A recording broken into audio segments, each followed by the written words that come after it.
What happens when a Volkswagen T-Roc and a Golf R have, let's say, emotional contact? Well, the VW T-Roc R, this performance version of the compact SUV, and here on Autogefuehl, your number one resource for in-depth car reviews and your number one community to discuss cars, with Thomas, we're going to take you on a tour of the exterior, the interior, and also the technology details, and also the sound. In full HD, full screen, and full length. Let's go.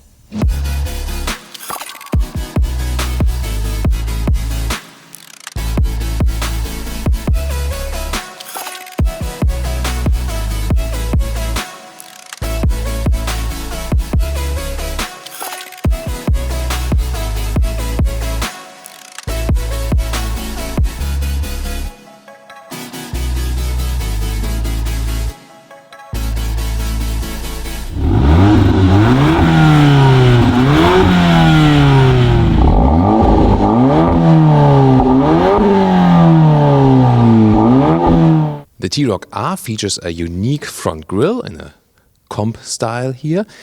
Also LED headlamps are standard equipment, and the LED daytime running light, which in a normal T-Roc is a circle right here, is also a little bit different, together with this Golf R inspired lower contrasting area with bigger air intakes. And this color here is the exclusive Volkswagen R color called Lapis Blue or Lapis Blue. Well, they didn't want to call it Thomas Blue, but it surely comes close to my favorite color.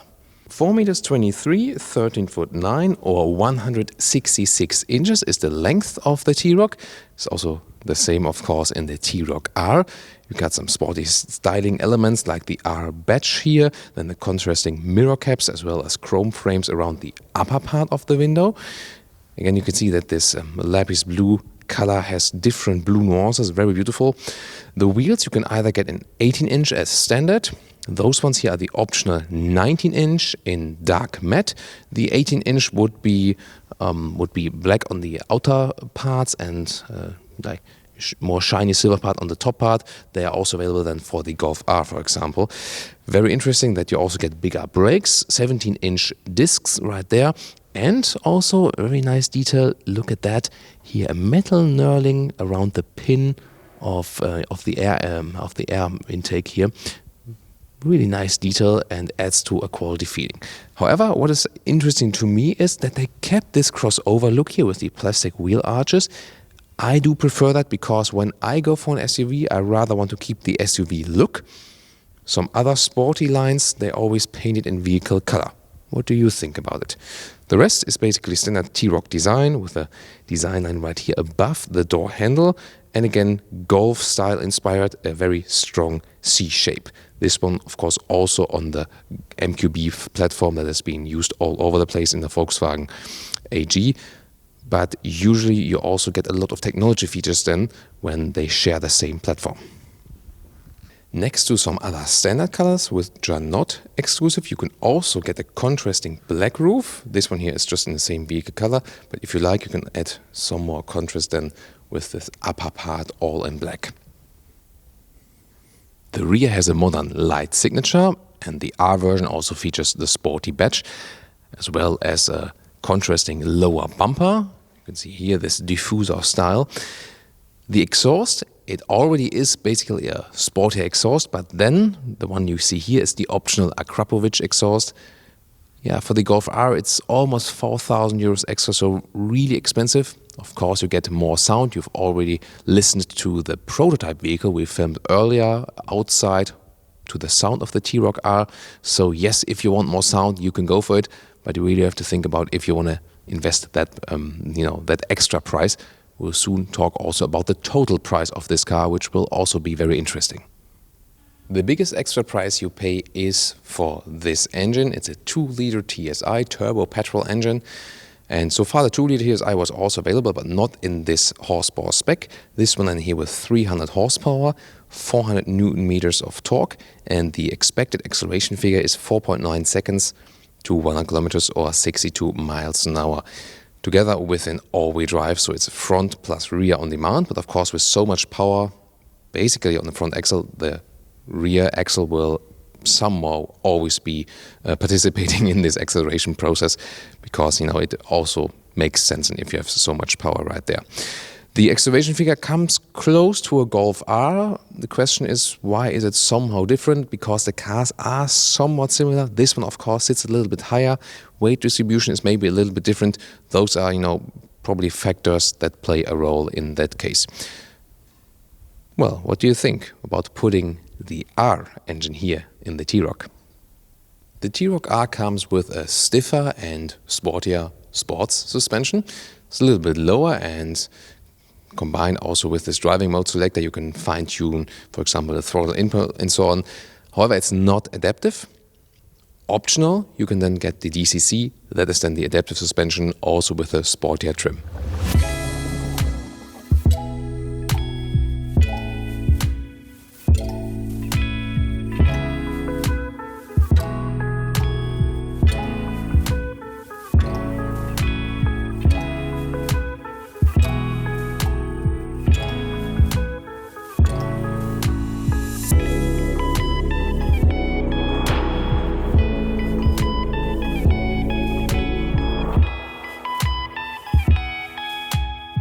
The car key has a small R bed right there. Of course, there's also keyless entry available. You can close the car when you put your hand on there and open the car when you put your hand inside, if you went for that option.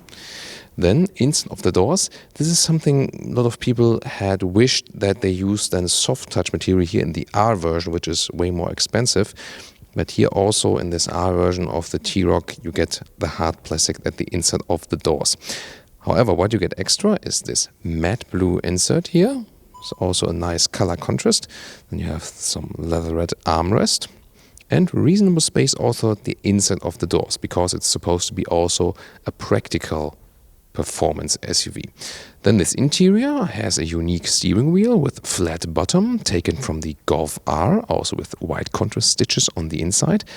Then you can see at the dashboard area there's also again this blue beauty inserts together with a digital cockpit.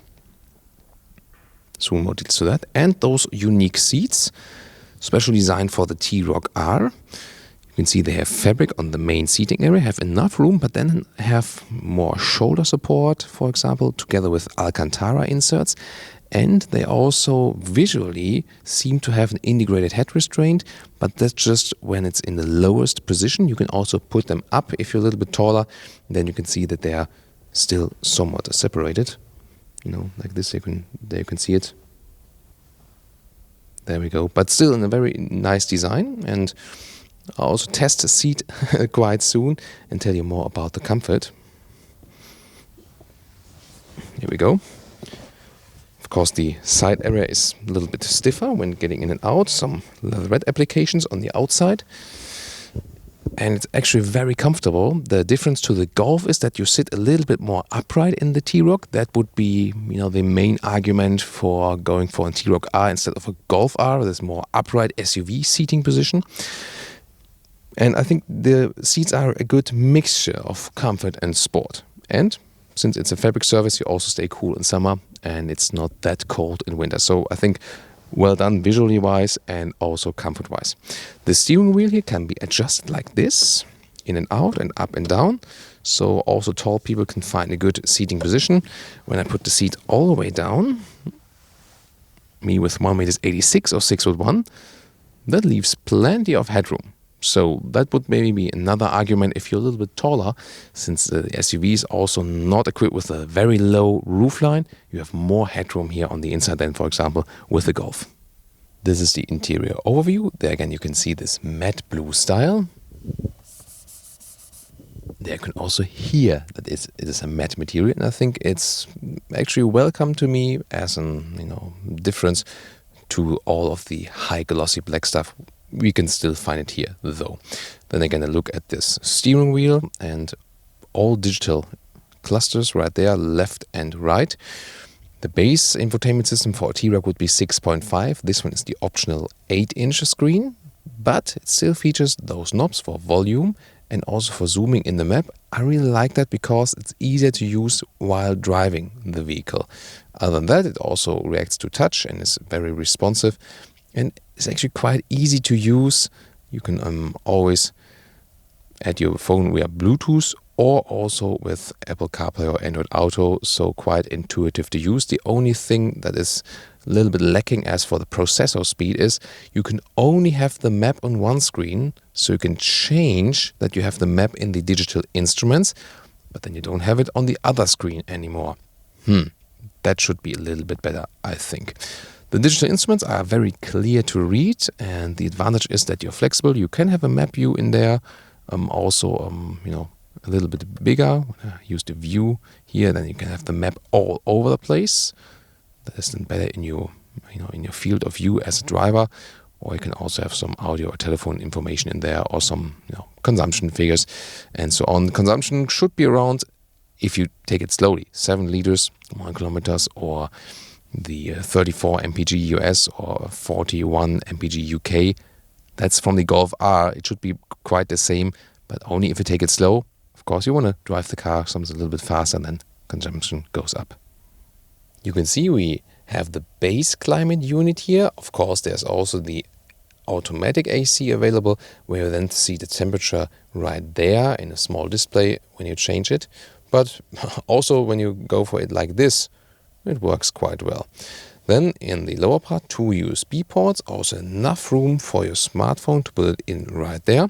And this car is always combined with a 7-speed wet clutch DSG. This is the driving mode selector, for example, for snowy conditions, that you have some more power on the rear axle, for example, and throttle input reduction, or for off-roading, that the ESC is drawn back a little bit, that you have a little bit more wheel spin. And then you can also go in the so-called race mode. And the race mode then trims everything to sportiness. For example, also the shifting, that the gears are turned up later or also shifted down earlier, and so on. Then there are non-adaptive cup holders. This is a little bit a pity. I'm not sure if maybe some beverages will then fly all over the vehicle. This one is here for the key, electric handbrake. And then again, very well processed is this leatherette cover here also for the armrest. And this is super well attached. You cannot shake it at all. And then there's some more space inside. As for the rear seats, you can see they have the same sporty design. They're basically formed like 2 single seats. It has a registration also for the 3rd seat there in the middle, but you can see it's way higher and also stiffer on that leatherette. And there's also this middle tunnel. Then for the all-wheel drive, you can see it down there, together with another 12-volt power supply. So it's not that comfortable to sit in the middle then. However, the outside seats offer you both, again, comfort and sportiness. You can see it does fit exactly for 4 tall adults. So it comes quite close, but it exactly fits basically. Also with the headroom. Got some more headroom left right there. And then there's a armrest here with some cup holders for the kids. You can at the same time use it as a ski hatch. Also ISOFIX at the 2 outside seats each for applying the child seats.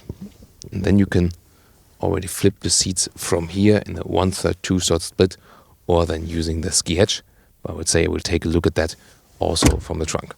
Overall, it's actually also quite comfortable to sit here in the rear. Now what about the hatch?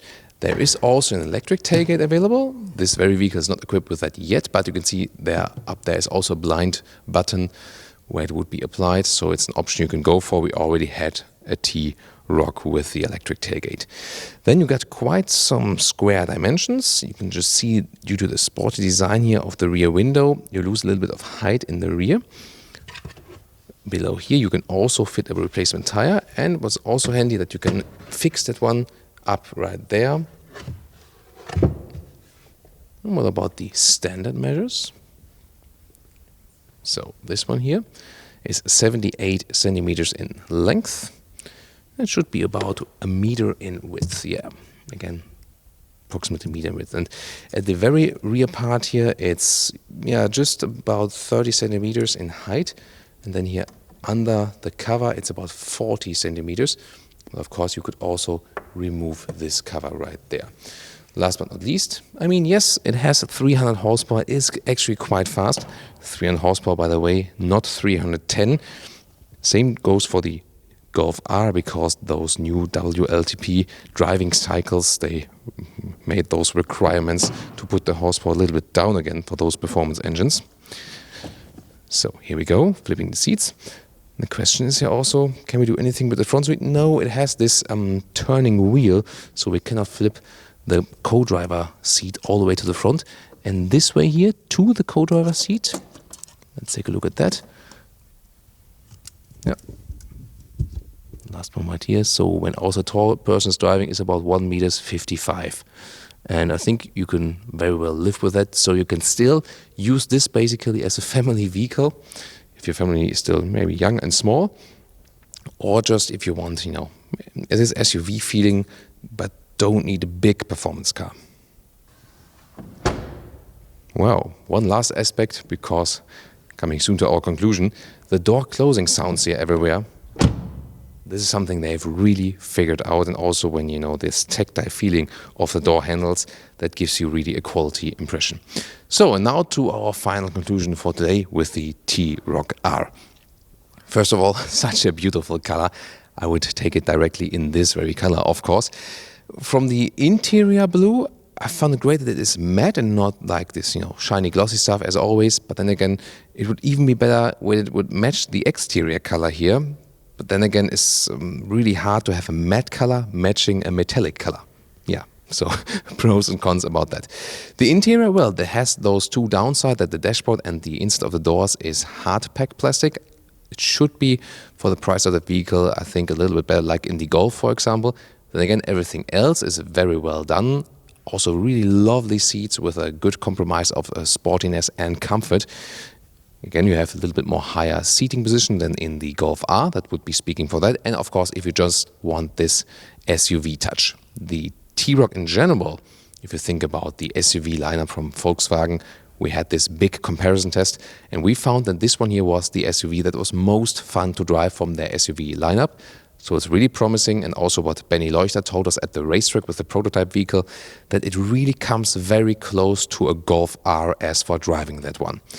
Well, price-wise, we can expect something 40,000 euros as for a German price. It's supposed to be a little bit less expensive than the Golf R. Well, a usual T-Roc you can also boost up to, way above 30,000. So there's, of course, still some more extra price for this performance engine then.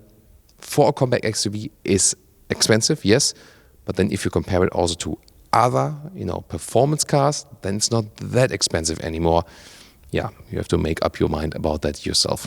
So what do you think here about the new Volkswagen T-RocR R? I think a very interesting approach. Why not putting it with the SUV, combining somehow performance and comfort? I think it will work quite well, and of course, even better when we can drive this car very soon. We will keep you updated with this. Thank you so much for tuning in.